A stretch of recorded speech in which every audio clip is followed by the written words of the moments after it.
Hi everyone, in this video I'd like to present to you the Lucas device.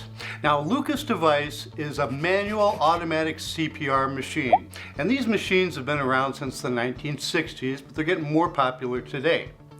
Now the AHA classifies these devices as a 2B intervention, which means it uses words like might be helpful, may be helpful, and overall the science and the use for it is weak. Having said that, if we just look at the chest compressions, that's all, just the chest compression component of doing CPR, this machine is going to do a way better job than I can. Because I'm human. I'm going to get tired, I'm going to slow down, my depth is going to vary. This doesn't happen with these machines. Additionally, we're not promoting the Lucas device. We're not getting paid for it, and we remain neutral. Should we be getting paid for it? Yeah, this is America. I should be getting paid for this. But we don't because of the whole conflict of interest thing. But I did track down a representative, and I asked her to give me a quick, private, down and dirty look at the Lucas device so I could share it with our viewers. So, the Lucas device. So this is the Lucas 3.1 mechanical CPR device. It's programmed to do 102 compressions per minute at a depth of 2.1, just a perfect high quality compression. So the first thing we're going to do when we unzip is turn on the device by pressing this green power button. It does a safety check every time you turn it on. The next step is going to be to get our back plate out, and during a normal pause to check the pulse, the rhythm check, you're going to work with your partner to get this under the patient. You want it sitting right about underneath the armpit area.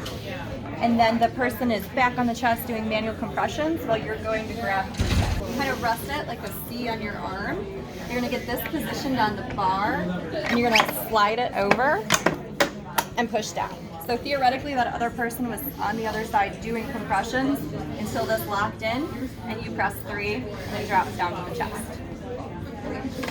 It's going to automatically read the patient impedance to know how much force to use. So on a 100-pound patient, it's going to use less force to reach that 2.1-inch depth as it would a 300-pound patient. It automatically adjusts on its own. To pause it, we hit our center pause button. And then now you can kind of hear over, so that's not going while we're talking. This top button is continuous, so if the patient has an advanced airway, you're going to choose the top number 3 button, and if the patient does not have an advanced airway, you can choose the 30-2 option. It'll do 30 compressions, automatically stop, let you give 2 breaths, and then automatically start back up again. We have a battery over here that runs for 45 minutes. When you're down to 1 red bar, that means either time to swap out or you can plug into your AC power cord.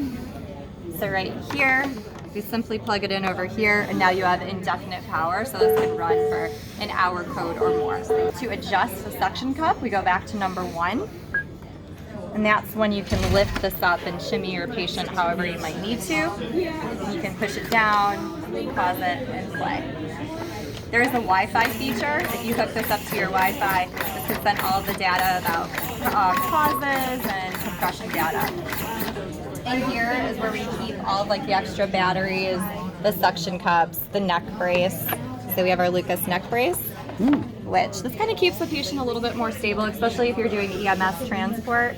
You kind of click this in, put it underneath the patient's neck, come around here, and click that side in. So a lot of times in EMS, you guys are picking up the patient, moving them through hallways, and this is still on and running. So just to simulate that, pick this up, and it's still on and doing compression. And how does this compare to manual compressions? When measured by Doppler, it offers a 60% increase in perfusion to the brain and the heart. So really it's a game changer. It's the way to go. If the code's over 5 minutes, you really need to reach and grab for your Lucas and bring it out. I'm Mark. Thanks for watching. See you in the next video.